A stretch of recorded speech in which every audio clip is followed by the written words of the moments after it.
사도 바울은 마게도냐 교회 구제 헌금에 대해서 어제 우리가 살펴보셨죠? 8장 1절부터 5절까지 마게도냐 교회를 막 이렇게 칭찬을 했어요. 그리고 이제 그 칭찬한 이유가 등장을 하죠. 6절부터는 본격적으로 고린도 교회에게도 예루살렘 교회를 향한 구제 헌금 사역에 동참할 것을 권면하고 있습니다. 6절을 보면 사도 바울은 이미 고린도 교회에 디도를 보내서 예루살렘 교회를 위한 구제 헌금에 동참할 것을 권면했던 것을 알 수 있습니다. 사도 바울은 어제 우리가 함께 살펴본 내용과 똑같이 구제 헌금에 동참하는 것을 또한 은혜라고, 오늘도 똑같이 은혜라고 표현하고 있습니다. 우리 7절 함께 읽어보겠습니다. 7절입니다. 7절 함께 읽겠습니다. 오직 너희는 믿음과 말과 지식과 모든 간절함과 우리를 사랑하는 이 모든 일에 풍성한 것 같이 이 은혜에도 풍성하게 할지니라. 아멘. 우리는 도와주는 사람이 도움 받는 사람에게 베푸는 것을 은혜라고 이해하고 그렇게 표현을 하죠. 그런데 사도 바울은 여기에서 예루살렘 교회를 위한 구제 헌금 사역에 동참하는 것을 은혜라고 표현하고 있습니다. 그러니까 고린도 교회 사람들에게 이렇게 말하는 것은 아니에요. 정말 지금 예루살렘 교회가 재정적으로 힘들고 어려우니까 예루살렘 교회를 위해서 여러분들 은혜를 베풀어 주세요 라고 말하는 것은 아니에요. 사도 바울의 말은 여러분들이 재정적으로 어려운 예루살렘 교회를 돕는 사역에 동참할 수 있는 것, 이것도 여러분들에게 하나님이 베풀어 주신 은혜입니다 라고 표현하고 있는 것입니다. 그 이유는 하나님을 위해 드리는 봉사와 섬김의 원리와도 같죠. 우리는 하나님을 위해 무엇을 해드린다고 생각하기 쉽지만 하나님은 우리를 하나님의 자녀로 만드시고 세상을 위해, 세상만을 위해 나의 모든 몸과 생각과 행동이 모든 것이 세상의 것을 위해 살아갈 우리를 부르셔서 하나님의 자녀로 살아갈 수 있고 하나님의 자녀로 쓰임받을 수 있는 기회를 주셨습니다. 이것이 성경에서 말하는 은혜죠. 세상을 위해 사용되던 나라는 존재가 하나님을 위해 쓰임받는 존재가 되었습니다. 이것이 성경에서 말하는 은혜죠. 예루살렘 교회를 위한 구제 헌금도 마찬가지였습니다. 나를 위해 사용하고 또 사용하고 또 사용해도 아무리 모으고 아무리 나를 위해 사용해도 항상 부족하기만 한 재물이라는 것을 하나님 안에서 한 형제이고 자매인 예루살렘 교회를 돕기 위해 내 것을 사용해서 그들을 돕는 것, 이것이 내가 그들에게 베푸는 은혜인 것 같지만 실상 정확히 보면 하나님이 나에게 그럴 마음을 허락해 주시고 그들을 위해 베풀게 해주셔서 정말 하나님의 은혜의 사역에 동참하게 해주시는 은혜라는 것입니다. 내가 그것을 통해 누리는 기쁨과 감사와 또한 내가 가진 것을 나만을 위해 사용하는 것이 아니라 다른 누군가를 위해 쓰임받을 수 있는 기회가 되는 것, 더 의미 있고 나만을 위해 사용하는 것보다 더 의미 있고 가치 있게 쓰임받게 되는 것, 이것이 하나님의 은혜라고 표현을 하고 있는 것입니다. 자, 그렇게 사도 바울은 이 사역이 너무 좋으니까 이렇게 동참할 것을 말하지만 그러나 무조건 강요하지는 않고 있습니다. 우리 8절 함께 읽어보겠습니다. 8절입니다. 내가 명령으로 하는 말이 아니오 오직 다른 이들의 간절함을 가지고 너희의 사랑의 진실함을 증명하고자 함이로라. 아멘. 명령으로 하는 게 아니라고 말하고 있습니다. 그러나 이 뒷부분을 보시면 구제 헌금을 통해서 너희의 사랑의 진실함을 증명하고자 함이라 라고 또 말하고 있습니다. 말로만 하는 사랑이 아니라 진심으로 그들의 사랑을 표현해달라고 부탁을 하고 있습니다. 너희들에게 하나님의 사랑이 임했고 또 다른 누군가를 사랑할 마음이 있다면 자원하는 마음으로 그 사랑을 표현해달라고 부탁하고 있는 거죠. 그리고 이제 9절부터 사도 바울은 예수 그리스도의 사랑을 가지고 섬김의 사역의 이유와 그 의미를 설명해 주고 있습니다. 우리 9절 함께 읽어보겠습니다. 9절입니다. 우리 주 예수 그리스도의 은혜를 너희가 알거니와 부유하신 이로써 너희를 위하여 가난하게 되심은 그의 가난함으로 말미암아 너희를 부유하게 하려 하심이라. 아멘. 고린도 교회가 예루살렘 교회를 섬겨야 하는 이유는 예수 그리스도께서 우리에게 먼저 구원의 은혜를 주셨기 때문입니다. 하늘 보좌에서 아무 부족함이 없이 모든 것을 가졌던 하나님의 아들 예수 그리스도가 아무것도 가지지 못한 인간의 몸을 입고 이 땅에 오셨습니다. 아무 죄가 없으신 분이 가장 큰 죄인이 되어 십자가에서 죽음을 당하셨습니다. 그 결과 영적으로 가장 가난했던 인간이, 천국을 절대 그들의 삶에 소유할 수 없던 인간, 그 인간이 천국이 너희들 것이다 라고 예수님은 선포해 주셨습니다. 천국이 저희 것이요. 예수님의 포기로 말미암아 우리는 나음을 얻고 하나님 안에서 부유한 자가 되었습니다. 이것이 예수님이 보여주신 생명의 나눔이었습니다. 사도 바울은 예수 그리스도의 생명의 나눔을 통해 구원을 얻은 자로서 마땅히 우리도 재정의 어려움을 당한 교회를 위해 우리의 것을 사용해야 함을, 고린도 교회와 고린도 교회 교인들도 이 사역에 동참하는 것이 마땅하고 동참할 수 있는 것이 하나님의 은혜라는 것을 설명해 주고 있는 것입니다. 사도 바울은 그렇게 그들이 이 구제 헌금 사역에 동참해야 되는 이유와 의미를 설명해 주고 10절과 11절에 보면 예루살렘 교회를 돕는 사역이 고린도 교회와 고린도 교인들에게 은혜를 주는 정말 유익한 사역이니까 벌써 1년 전에 시작했었대요. 1년 전에 시작했지만 아직 다 완성하지 못한 그 헌금을 다 이제 모아서 완성하고 그들에게 이제 주라고 다시 한번 권면하고 있는 것을 보게 됩니다. 그리고 이제 우리 12절 함께 읽어보겠습니다. 12절 함께 읽겠습니다.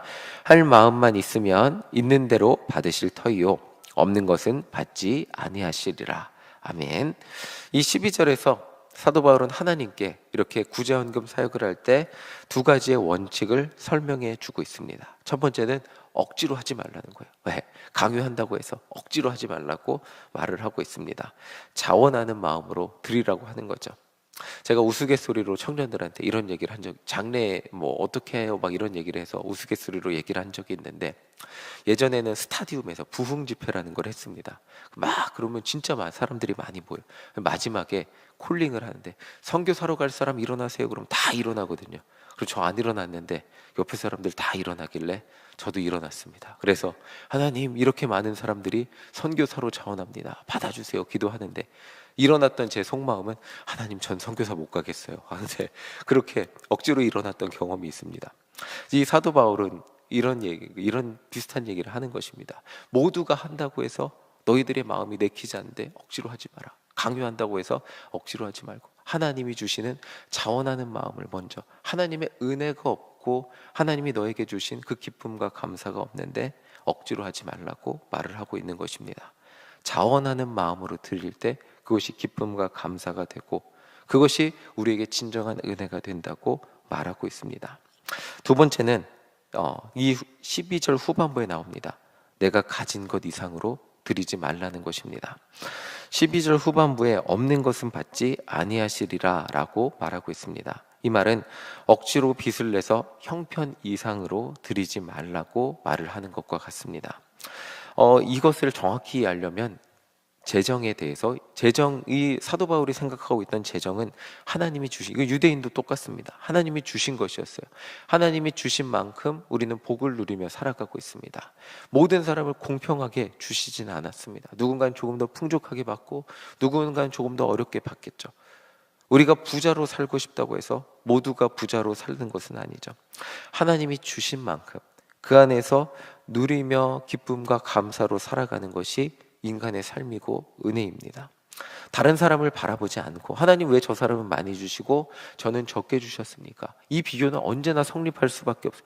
내가 상대적으로 다른 사람보다 많이 가졌다 할지라도 나보다 더 많이 가진 사람이 언제나 존재하기에 우리는 이 비교를 하며 살아갈 수밖에 없는데, 하나님은 각자 형편에 맞게, 우리의 믿음의 고백은, 성경이 말하는 것은 각자 형편에 맞게 필요한 만큼 주셨다는 것입니다. 그것이 은혜인데 사도 바울은 하나님이 주신 우리의 각자 형편 가운데서 내가 가진 것만큼 나누고 섬겨야 한다고 말해주고 있는 것입니다. 사도 바울은 이것을 이렇게 설명하고 있습니다. 우리 13절 함께 읽어보겠습니다. 13절입니다. 이는 다른 사람들을 평안하게 하고 너희는 곤고하게 하려는 것이 아니요 균등하게 하려 함이니. 아멘. 사도 바울은 13절에서 다른 사람들을 돕는 것 때문에 여러분들이 가난해지거나 경제적으로 어렵게 되는 것을 원하지 않는다고 말하고 있습니다. 이것이 구제 헌금의 목적이 아님을 정확하게 말하고 있습니다. 구제 헌금의 목적은 균등이라고 말하고 있습니다. 내가 가진 것을 남에게 나눔으로써 내가 적게 가지게 되고 도움을 받는 자는 나보다 많이 가지게 되는 것, 그것이 아니라 내가 가진 것을 나눔으로써 지금 내가 누리고 있는 삶의 기쁨들이 있잖아요. 내가 고기를 먹을 수 있으면 고기를 못 먹는 성도가 고기를 먹을 수 있게 되는 것, 누리며 살아가고 있는 삶의 조건과 컨디션과 환경이 어느 정도 비슷하게 살아갈 수 있도록 나누고 섬기며 살아가는 것, 이것이 구제 헌금의 목적이라고 말을 해주고 있습니다. 사도 바울은 이제 마지막으로 출애굽기 16장 18절의 말씀을 인용하며 권면하고 있습니다. 하나님 안에서 우리가 누리는 은혜는 혼자만 많이 먹는 삶이 아니라 많이 가진 자도 혼자 먹으려다 남게 되어 버리는 것이 없고 적게 가진 자도 적게 가짐에 배고픔이 없는 그 은혜, 그것이 서로 함께 나눌 때, 함께 섬길 때 그것이 가능하게 됨을 설명해 주고 있는 것입니다. 이 나눔과 섬김에 대해서 좀 너무 어렵게 설명하는 것이 아니라 그냥 이렇게 이해하면 조금 더 이해가 될 것 같습니다. 초등학교 때 제 친구들이 제가 도시락을 싸우지 못했을, 도시락 아주 반찬을 잘 싸우지 못했을 때 맛있는 반찬을 같이 먹으면서 조금 나누어 주었습니다. 야, 먹어. 그런데 그렇다고 해서 친구들이 굶지 않았죠. 같이 제 반찬도 먹어주면서 같이 함께 식사를 했습니다. 그리고 제가 맛있는 것을 싸왔을 때 또 그냥 아무것도 싸우지 못한 친구, 예전에 제가 말씀드린 단무지만 싸운 친구, 그 친구에게 맛있는 반찬을 함께 나누어 주면서 식사를 같이 했습니다. 그렇게 도시락을 먹었던 기쁨과 정이 있었죠. 오늘날 자본주의 사회에서 내가 많이 가지면 내 것을 끝까지 나 혼자 누리는 것이 아니라 내가 배불리 밥을 먹을 수 있음에, 그다음 반찬을 가지고 엄마가 싸준 반찬을 가지고 배불리 먹을 수 있지만 그 중에 한두 개는 친구를 위해 나누어지고 그 친구가 맛을 보고 내가 맛있는 음식을 먹는 것을 함께 맛볼 수 있는 삶을 누리게 하는 것, 이것이 성경이 말하는, 오늘 사도 바울이 말하는 나눔과 섬김의 원칙이라는 것을 우리는 조금 이렇게 설명하면 조금 더 이해가 쉽게 설명을 드렸습니다.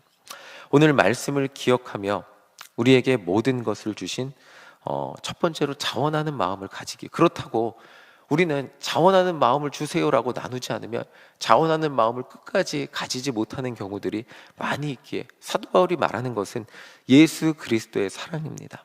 예수 그리스도가 나를 위해 모든 것을 주신 그 사랑을 기억할 때, 내가 구원받았잖아요. 그리고 또 지금 내가 입고 있는 이 옷도 하나님의 은혜라는 것을 기억할 때, 나도 나눠야겠다라는 그 자원하는 마음이 생기게 된다는 것을 오늘 우리는 기억하시기를 소망합니다. 내가 나의 삶에만 집중한다면 도무지 나눌 수 없는 것이 인간이라는 존재입니다. 그런데 예수님은 우리에게 생명을 주시고 일용할 양식을 주시고 살아갈 은혜를 주셨습니다. 오늘 정말 내가 가진 것 나 혼자 누리기에도 부족합니다. 그런데 따지고 보면 그거 몇 개 없다고 해서 굶어 죽지는 않는 것이 또한 우리의 삶입니다. 그렇게 하나님 나에게 나눌 수 있는 자원할 마음을 허락하여 주시고 나눌 수 있는 기쁨을 허락하여 주시고 나눌 수 있는 용기를 허락하여 주시옵소서 라고 기도할 때 우리 안에 자원하는 마음이 생기고 또 내 것을 나눌 수 있는 용기를 가지고 나눴을 때 우리 안에 그 하나님이 주시는 기쁨과, 사도 바울이 그렇게 말했죠, 은혜를 누리게 되는 그 기쁨의 은혜를 우리가 살아가면서 경험하게 될 것이라는 것입니다. 우리도 예수님의 사랑으로 나눌 때 우리의 작은 나눔과 섬김이 누군가에게는 삶의 기쁨이 되고 삶의 기회가 되고 생명의 기회가 되고 우리에게는 나눌 수 있는 기쁨으로 인해 삶이 더욱더 풍성해지는 것을 경험하게 될 것입니다. 다만 억지로 의무감으로 하지 말고 예수님의 사랑을 기억하며, 그래서 우리가 예수님의 사랑이 하나님의 자녀로 살아가기 위해 계속 반복해서 말하지만 예수님의 사랑이 근거가 되어야 됩니다. 예수님의 사랑이 필요한 것입니다. 그러니까 기도해서 오늘 예수님의 사랑을 우리 안에 채워야 하는 것입니다. 그 예수님의 사랑으로 말미암아 자원하는 마음으로 하나님이 오늘 우리 삶에 주신 그 축복의 삶, 그 주신 만큼 그만큼을 나누면서 그 나눔이 우리 삶에 정말 하나님이 주신 삶으로, 하나님 내가 먹고 내가 배부르고 또 내가 하나님이 주신 그만큼에서 나눌 수 있는 삶을 살아가게 하심에 감사합니다, 이렇게 고백하며 살아가는 우리 모두가 되시기를 간절히 소망합니다. 아멘.